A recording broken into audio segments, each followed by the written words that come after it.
آنکھیں نہیں ہیں، خالی ساکٹ ہے، آئی ساکٹس باقی رہ گئی ہیں، آنکھیں نہیں ہیں، اور پورا جبڑا سڑا ہوا ہے، عظام زنختہ نے بوسیدہ یافت، اور یہی ہو جانے والا ہے، یہی ہو جانے والا ہے، ہم لوگ بھی ایسے ہی ہو جانے والے ہیں، یہ میک اپ وہ ناچ رہا ہے، وہ کود رہا ہے، عجیب حالت ہے، عظام زنختہ نے بوسیدہ یافت، سڑے ہوئے جبڑے کی ہڈی پائی، بس وہیں پر کھڑا ہو گیا یہ اس جبڑے کو دیکھ کر کے۔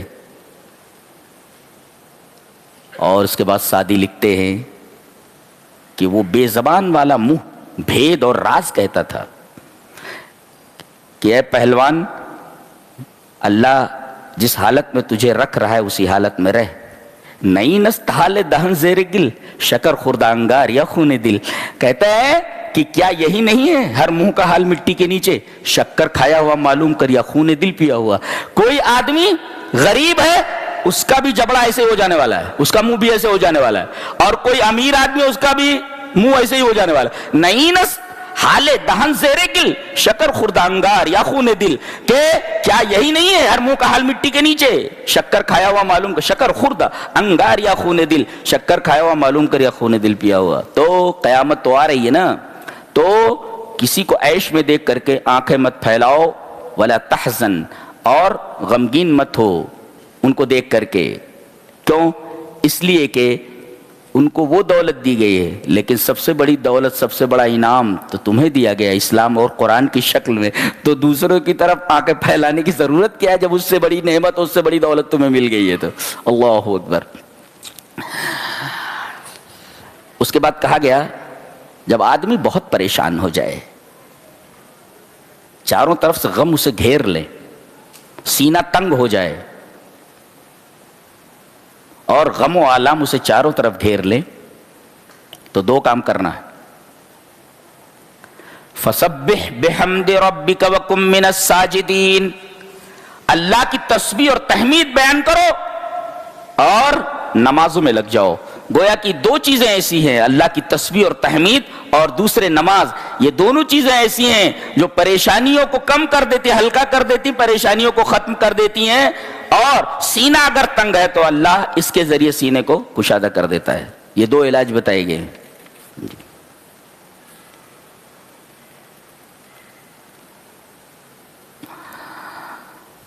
اللہ اپنی نعمتیں بیان کر رہا ہے، آسمان سے پانی گرا، تمہاری کھیتیاں، تمہارے درخت بڑھے، اس سے تم کو فائدہ ہوا، یہ سواریاں، یہ گھوڑے، گدھے، خچر، یہ شمس، قمر، یہ ستارے، یہ سارے کے سارے تمہارے فائدے کے لیے۔ اور سمندر اتنی ہاریبل چیز ہے، آدمی دیکھ لے تو گھبرا جائے گا، آدمی فیس بک پر اگر سمندر کو دیکھ لے تو گھبرا جائے گا، اللہ کی اتنی خوفناک مخلوق ہے۔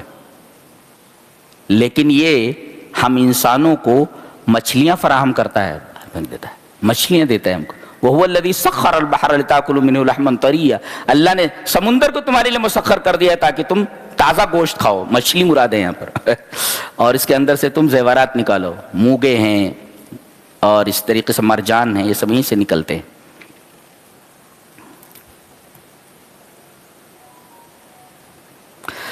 اللہ اکبر۔ اس کے بعد ایک بڑی عجیب بات کہی جا رہی ہے کہ الذین تتوفاہم الملائکۃ طیبین، ابھی فرشتے نظر نہیں آ رہے ہیں نا، اب یہ جان نکالنے کے لیے آ گئے، تو بہت خوبصورت شکل میں فرشتے آتے ہیں اگر آدمی نیک ہے، تو اگر طیب ہے، پاک ہے، تو فرشتے طیب آتے ہیں، اور موت بھی طیب ہوتی ہے۔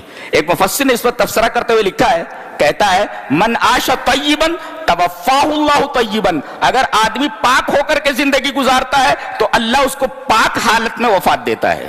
یہ بہت بڑی بات ہے یہ۔ الذین تتوفاہم الملائکۃ طیبین، یہ طیب فرشتے آتے طیبین کے پاس، کہتے سلام علیکم، یہی خوشخبری دے دیتے، السلام علیکم۔ آدمی جب دیکھتا ہے کہ مجھے سلام کر رہے ہیں، اس کا مطلب ہے کچھ معاملہ اچھا ہی ہے۔ اس کے بعد بولتے ادخلوا الجنۃ بما کنتم تعملون، زندگی میں پاک رہنا، اچھے کام کرتے رہتے ہو، جنت تمہاری منتظر ہے۔ اللہ، یہ بڑے خوش نصیب ہوتے ہیں کہ دنیا میں ہی انہیں جنت کی بشارت دے دی جائے، اور جب فرشتے آئیں تو انہیں بتا دیں السلام علیکم۔ یہ سلام کرنا اس بات کی دلیل ہے کہ آپ کا انجام بہت اچھا ہے۔ جی جی۔ کہتے ہیں جب کوئی مسئلہ نہ معلوم ہو تو اہل ذکر سے پوچھو۔ اہل ذکر کون ہے؟ اہلیت جن کے اندر ہو۔ ایک یہ نہیں کہا گیا من عندہ ذکر و علم، جن کے پاس علم اور ذکر ہو، یہ نہیں کہا گیا ارے بھائی کتابیں بہت ساری رکھے ہوئے ہیں تو اس کے پاس ذکر اور علم تو ہے، بل لا بد ان یکون موہلا متخصصا، اہلیت رکھتا ہو، متخصص ہو، اسپیشلسٹ ہو، اس کا اسپیشلسٹ ہو۔ یہ نہیں کہ آپ کے پاس کتابیں رکھی ہوئی ہیں، اس کا مطلب آپ کے پاس علم تو ہے مگر آپ کے پاس اہلیت نہیں ہے۔ تو جن کے پاس اہلیت ہے، اہل الذکر، جو راسخ فی العلم ہے، بڑے عالم ہیں، ان سے پوچھو مسئلہ۔ جن کے پاس کتابیں ہیں کہ کتابیں کھول کر کے بتاتے ہیں، ان کے پاس سوال نہیں لے جانا چاہیے۔ اس پر ایک مفسر لکھتا ہے لیس العار ان تکون جاہلا، العار ان تبقى جاہلا۔ آر کی بات یہ نہیں ہے، شرم کی بات یہ نہیں ہے کہ آپ جاہل ہیں، شرم کی بات یہ ہے کہ آپ جاہل رہ جائیں۔ تو ایک ہوتا ہے جاہل ہونا، ایک ہوتا ہے جاہل رہنا۔ تو بھائی جو جاہل ہیں وہ جاہل نہ رہیں، بالکل علم حاصل کریں۔ شرم یہ نہیں، شرم کی بات یہ نہیں کہ آپ جاہل ہیں۔ لیس العار ان تکون جاہلا، العار ان تبقى جاہلا۔ شرم کی بات یہ کہ آپ جاہل رہ جائیں۔ تو بھائی جاہل ہونا یہ آر کی بات نہیں ہے، جاہل رہ جانا یہ آر کی بات ہے۔ اور آپ جاہل کب نہیں رہیں گے؟ جب اہل ذکر اور علماء سے آپ کا رابطہ رہے گا، برابر علم آپ حاصل کرتے رہیں گے۔ اس کے بعد اللہ تبارک و تعالی نے یہ جو انعام ہیں، جانور ہیں جن کو کھایا جاتا ہے، جو دودھ دیتے ہیں، ان کا تذکرہ کیا۔ وَإِنَّ لَكُمْ فِي الْأَنْعَامِ لَعِبْرَةً نُسْقِيكُم مِّمَّا فِي بُطُونِهِ مِن بَيْنِ فَرْثٍ وَدَمٍ لَبَنًا خَالِصًا سَائِغًا لِّلشَّارِبِينَ۔ بہت پیاری بات کہی ہے، اور یہ سائنس نے ابھی حال ہی میں اس کو فائنڈ آؤٹ کیا ہے، اس کو جاننا ہے کیا کہ دودھ جس کو تم پیتے ہو، جانتے ہو کہاں سے نکلتا ہے جانوروں کے؟ ایک طرف گوبر ہے، فرس ہے، اور دوسری طرف خون ہے۔ یہ گوبر اور خون کے بیچ سے نکلتا ہے۔ ایک طرف گوبر ہے، ایک طرف خون ہے، اس کے بیچ سے دودھ نکالتے ہیں ہم، اور بالکل خالص ہوتا ہے۔ خالص لبنن خالصا، خالص کا مطلب نہ تو اس میں گوبر کی آمیزش ہے اور ایک طرف خون ہے، نہ اس میں خون کی آمیزش ہے۔ یہ ہماری قدرت ہے، یہ عبرت کی بات ہے کہ ہم تم کو کیسا دودھ عطا کر رہے ہیں، کیسا ہم نے اس جانور کو بنایا ہے۔ اللہ۔ اور کہا کہ دودھ ایک ایسی چیز ہے، ایسا مشروب ہے کہ اس کو پینے کے بعد اچھو نہیں لگتا ہے۔ اچھو نہیں لگتا بولتے، اچھو لگنا یہ اردو ہے، یعنی یہ گلے میں اٹکتا نہیں ہے، سائغ ہے، یہ سائغ ہے۔ اس کو چوک نہیں ہوتا گلا، پینے کے بعد گلا چوک اپ نہیں ہوتا۔ یہ واحد مشروب ہے، اس کو پینے کے بعد گلا چوک اپ نہیں ہوتا، اس لیے کہ اللہ نے اس کو سائغ للشاربین کہا ہے کہ بالکل خوشگوار ہے، یہ آرام سے حلق کے نیچے بڑی آسانی سے اتر جاتا، اچھو نہیں لگتا، یعنی چوک اپ نہیں ہوتا۔ اگر کوئی آدمی دودھ پی رہا ہو چوک اپ نہیں لگتا، پانی پیتا ہے آدمی چوک اپ لگ سکتا ہے، لیکن دودھ پینے پر چوک اپ نہیں ہوتا۔ یہ اللہ تبارک و تعالیٰ کی بہت بڑی نعمت ہے اور یہ عبرت کی بات ہے۔ تو وَإِنَّ لَكُمْ فِي الْأَنْعَامِ لَعِبْرَةً نُسْقِيكُم مِّمَّا فِي بُطُونِهِ مِن بَيْنِ فَرْثٍ وَدَمٍ لَبَنًا خَالِصًا سَائِغًا لِّلشَّارِبِينَ۔ یہ تو آپ کے چوپایوں کا تذکرہ ہے۔ اس کے بعد ایک عجیب مخلوق کا تذکرہ کیا جا رہا ہے، یہاں رک کر کے ہم ذرا بحث کریں گے اس کے اوپر تھوڑا سا۔ وَأَوْحَىٰ رَبُّكَ إِلَى النَّحْلِ، نحل مانے بی، ہنی بی، شہد کی مکھی۔ ہم نے شہد کی مکھی کی طرف وحی کی ہے۔ کس نے؟ تمہارے رب نے وحی کی ہے بولے تو اے قذف فی نفسہا، اس کے دل میں یہ بات ڈال دی ہے، یعنی اس کے اندر جیسے کمپیوٹر ہوتا ہے نا، کمپیوٹر میں ایک پلان ہوتا ہے، تخطیط وہ ڈال دیتے ہیں وہ، تو جو پلان ہوتا ہے اسی کے مطابق کمپیوٹر کام کرتا ہے۔ پلان سے باہر کوئی چیز ہے تو ڈائریکٹ بول دیتا ہے دس میٹر ڈز ناٹ ایگزسٹ، یہ میٹر اس میں ہے نہیں، جتنا دیا گیا ہے بس کمپیوٹر اتنا ہی بولتا ہے، اس لیے کہ کمپیوٹر میں اتنا ہی فیڈ کیا گیا ہے۔ تو اللہ تبارک و تعالیٰ نے وحی کی ہے، مطلب اس کے اندر فیڈ کر دیا ہے، بہت عجیب و غریب مخلوق ہے. دیکھو کیسے, انتخذی من الجبال, یہ شہد کا چھتا لگاتی ہے یا تو پہاڑوں پر, گھر کہاں بناتی ہے؟ پہاڑوں پر, درختوں پر, اور ٹٹیاں بنا دیتے ہیں اسے, جس کو عریش بولتے ہیں, وہ مما یعرشون. یہ 3 جگہیں ہیں, ان 3 جگہوں ہی پر وہ چھتا لگاتی ہے, چوتھی جگہ پر آپ نہیں پائیں گے. اللہ نے بتا دیا کہ یہ 3 ہی جگہوں پر چھتا لگاتی ہے. یہ وہی بتا سکتا ہے, یہ وہی بیان کر سکتا ہے جس نے شہد کی مکھی کو بنایا ہے, اس کی فطرت کو بنایا ہے اس نے. یہ 3 جگہوں پر, کہاں؟ درخت پر, پہاڑ پر, اور جو ہم ٹٹیاں بنا دیتے ہیں اس کے اوپر یہ لگاتی ہے. اچھا, یہاں مؤنث کا صیغہ استعمال کیا گیا ہے, اتخذی, جیسے اتخذ, اتخذا, اتخذو, اتخذی, اتخذا, اتخذنا. تو اب یہ جو اتخذی ہے مؤنث کے لیے آیا, مذکر کے لیے اتخذ آتا ہے. اس کا مطلب یہ پورا کا پورا جو چھتا ہے اس پر حکمرانی شہد کی رانی کرتی ہے, مؤنث ہوتی ہے وہ, اور پورے گھر کا کام کاج یہی دیکھتی ہے, ساری عورتیں ہی ہوتی ہیں اس میں کام کرنے والی. اور یہ چھتا بڑا عجیب و غریب ہوتا ہے, مسدس ہوتا ہے, یہ کیا کہتے ہیں 6 ڈائمینشنل ہوتا ہے, اس میں 6 ڈائمینشنز ہوتے ہیں. اور اگر انجینئر کو, جو سول انجینئر ہو, اس کو اگر کچھ سمجھنا ہے تو شہد کی مکھی کے گھر کو دیکھے تو اسے پتا چلے گا کہ کم جگہ میں اگر کمرے زیادہ نکالنے ہیں تو اس کا طریقہ کیا ہے, اور 6 ڈائمینشنل بنا دے, وہ ایسا بتائے گا. یہ مسدس بناتی ہے, اور مسدس بنانے پر جگہ خالی نہیں بچتی, پوری جگہ کور ہو جاتی ہے. تو ایک تو گھر اس کا مسدس ہوتا ہے, 6 ڈائمینشنل ہوتا ہے. اور یہ ہر پھل سے کھاتی ہے, اس کا مطلب کوئی جو گندی چیز ہوتی ہے اس کے اوپر نہیں بیٹھتی. گندی چیز کے اوپر یہ چیز, یہ مخلوق بیٹھتی ہی نہیں. ثم کلی من کل الثمرات فاسلکی سبل ربک ذللا, ہر پھل سے یہ رس چوستی ہے. اور اللہ تبارک و تعالی نے مومن کی مثال نحلہ سے دی ہے کہ مومن کی مثال شہد کی مکھی کی طرح ہے. کیا؟ اذا اکلت طیبا, کھاتی ہے تو پاک چیز کھاتی ہے. ووضعت, اذا وضعت طیبا, جب دیتی ہے تو پاک چیز دیتی ہے, شہد جیسی چیز.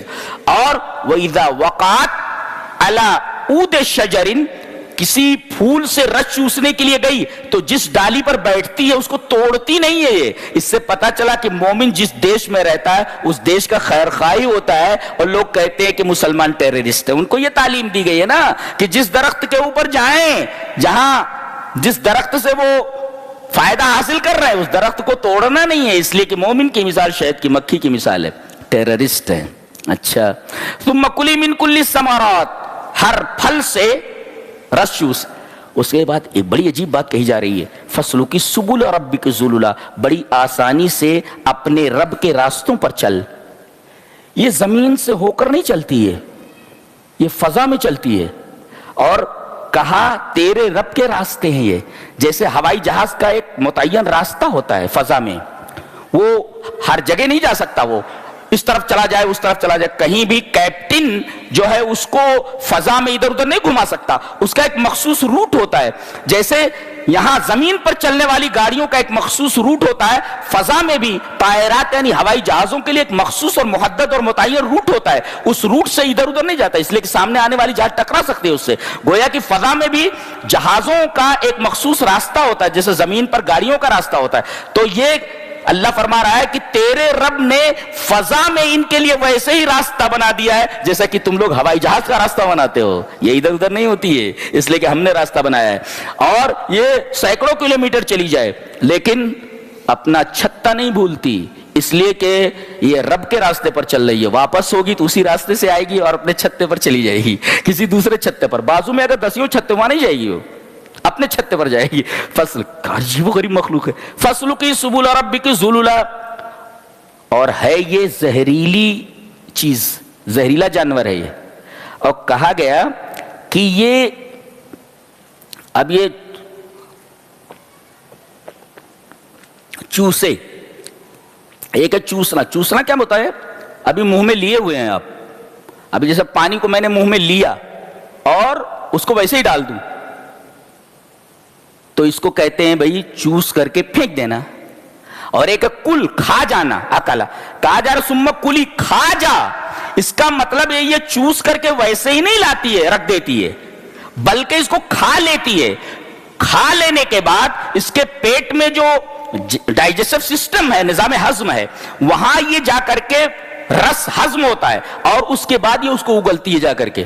اللہ اکبر, کھا لیتی ہے اس کو, چوس کر کے ویسے ہی نہیں ڈالتی بلکہ اس کو کھا لیتی ہے اس کے اندر. اب یہ جو زہریلا جانور ہے, اب اس کے پیٹ میں وہ رس جا کر کے پتہ نہیں کیسے کیمیکل کچھ اس میں تبدیلیاں ہوتی ہیں, کیمیکل تغیرات ہوتے ہیں, اس کے بعد وہ ڈالتی ہے. اس کو شہد بولتے ہیں. گویا کہ اس زہر سے تریاق اللہ مہیا کر رہا ہے. دیکھو موجب و سالب دونوں ہے نا. دیکھو اللہ زہر سے تریاق نکال رہا ہے. سانپ کاٹ لے تو تریاق لایا جاتا ہے نا, تو گویا کہ یہ زہریلا کیڑا ہے مگر تریاق اس کے اندر موجود ہے, شہد جیسا تریاق. اور اس سے پہلے ابھی جانوروں کا تذکرہ ہوا, کہا گیا کہ دودھ جو ہے موسم کے لحاظ سے رنگ اپنا نہیں بدلتا, دودھ دودھ ہی رہتا ہے, رنگ نہیں بدلتا. لیکن موسم کے لحاظ سے شہد مختلف رنگ کا ہو جاتا ہے. مختلف الوانہ دیکھ رہے ہیں, اس کا رنگ موسم کے لحاظ سے بدل جاتا ہے, دودھ کا نہیں بدلتا. اس سے پہلے دودھ کا تذکرہ ہے لیکن اس کا رنگ نہیں بدلتا, دودھ کا رنگ نہیں بدلتا, اس کا بدل جاتا ہے. مختلف الوانہ اور فی شفاء للناس, اس کے اندر لوگوں کے لیے شفا ہے. خاص طور سے اگر آدمی ایک گلاس دودھ کے اندر ایک چمچہ خالی شہد ڈال لے تو اس کی جلدی بیماریاں دور ہو جائیں گی, اور بہت سارے فوائد ہیں, آپ پڑھ لیں. کہتے ہیں کو پیدا کیا تم کو وفات دے گا اور تم میں سے بعض کو ارذل عمر تک پہنچا دیتا ہے. اللہ اس عمر تک کسی کو نہ پہنچائے. ارذل عمر کسے کہتے ہیں؟ یسیر تعبا و مشقتا علی اہلہ وعلی غیرہم, جو اپنے گھر والوں پر اور دوسروں کے اوپر بوجھ بن جائے. ایسی حالت میں آدمی پہنچ جائے تو اسے کہتے ہیں ارذل عمر کو پہنچ گیا. اللہ کے رسول نے ارذل عمر سے پناہ مانگی ہے. گھر والوں کے اوپر بوجھ بن جائے, دوسروں کے اوپر بوجھ بن جائے تو ارذل عمر سے پناہ مانگو کہ اللہ اس سے پہلے ہی دنیا سے اٹھا لے, ارذل عمر تک نہ پہنچائے کہ یسیر تعبا و مشقتا علی اہلہ وعلی غیرہم, دوسروں پر اور اپنے اہل و عیال کے اوپر وہ بوجھ نہ بن جائے. اس کے بعد اللہ نے فرمایا واللہ اخرجکم من بطون امہاتکم لا تعلمون شیئا, تم اپنی ماؤں کے پیٹوں سے جب نکلتے ہو تو علم لے کر نہیں نکلتے. لا تعلمون شیئا, کچھ بھی نہیں جانتے. ایک مولوی بہت, ایک ہے نا یہاں تقریر کرتا رہتا, وہ درگاہ والا کبھی گمراہ نہیں ہو سکتا. اس کو چیلنج کروں, بلاؤں اس کو. تو یہ صاحب اسی قبیل کے تھے, انہوں نے کہا تم کیا جانو غوث پاک کی فضیلت اور ان کا مقام. ارے ان کا مقام تو یہ ہے کہ جب وہ ماں کے پیٹ سے نکلے تو 15 پارے کے حافظ تھے. اب قرآن حکیم بولتا ہے واللہ اخرجکم من بطون امہاتکم لا تعلمون شیئا, جب بھی ماں کے پیٹ سے آدمی نکلتا ہے تو اسے ایک چیز کا علم نہیں ہوتا. یہ 15 پارے کا علم کیسے ہوا؟ یہ مولوی جھوٹ بول رہا ہے, قرآن بولتا ہے.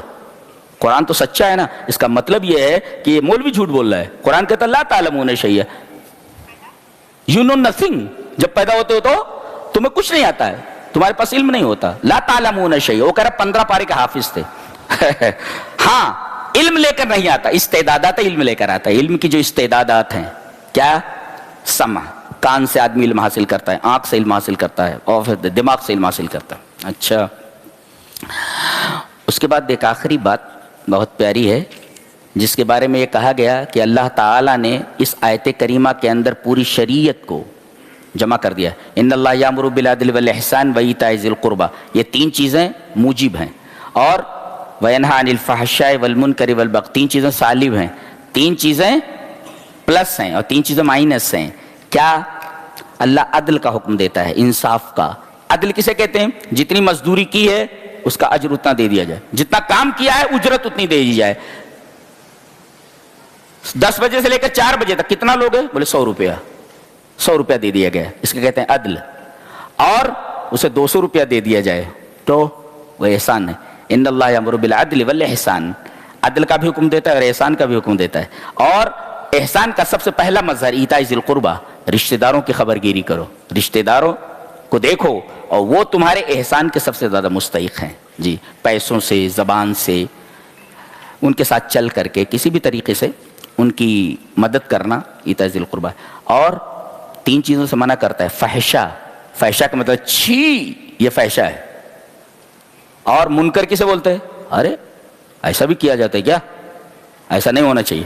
تو فحشہ کسے بولتے ہیں؟ چھی، کتنا گندا ہے بولے تو جتنی بھی گندی چیزیں جیسے زنا ہے، بدکاری ہے، وغیرہ وغیرہ، جتنی بھی چیزیں جس کے اوپر کہا جا سکے چھی، تو چھی اگر کہا جائے تو یہ ہے فحشہ. اور منکر یعنی معتدل طبیعت اگر آدمی کی ہے اور فطرت سلیمہ رکھتا ہے تو یہی بولے گا یہ ٹھیک نہیں ہے. اور شریعت جس چیز کا انکار کرتی ہے وہ منکر ہے. اور والبغی، والبغی کا مطلب کسی کے اوپر ظلم نہ کرو. تو یہ 6 چیزیں ہیں، 3 موجب ہیں اور 3 سالب ہیں. اس کے بعد یہ کہا جا رہا ہے ان ابراہیم کان امتن، ابراہیم پوری امت تھے. کبھی کبھی ایسا ہوتا ہے ماں اعظم الخلیل، کسی نے کہا خلیل کتنے عظیم ہیں کہ اللہ تبارک و تعالیٰ نے ایک آدمی کو پوری امت قرار دیا ہے. ایک مفسر کہتا ہے کہ لوگوں کو تولنے کے لیے اپنے معیارات مت رکھو، بلکہ اللہ کے پاس دوسرا پیمانہ بھی ہوتا ہے. وہ کسی کو اپنے پیمانے سے دیکھتا ہے کہ ہم دیکھ رہے ہیں کہ وہ ایک آدمی ہے، یہ ہمارا پیمانہ ہے، لیکن رب تعالیٰ کہہ رہے ایک آدمی پوری امت کے برابر ہے، یہ اللہ تبارک و تعالیٰ کا پیمانہ ہے. تو پیمانے مختلف ہوتے ہیں اور اپنے پیمانے سے ہر چیز کو مت ناپو. رب کا پیمانہ الگ ہوتا ہے، تمہارا پیمانہ الگ ہوتا ہے.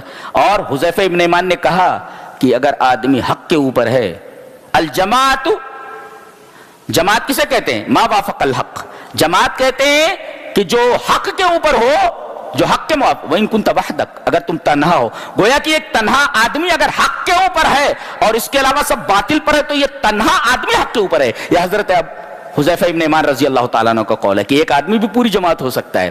یہ تھا 14ویں پارے کا خلاصہ. اللہ ہمیں نیک عمل اور اچھی سمجھ کی توفیق عطا فرمائے. وآخر دعوانا الحمدللہ رب العالمین.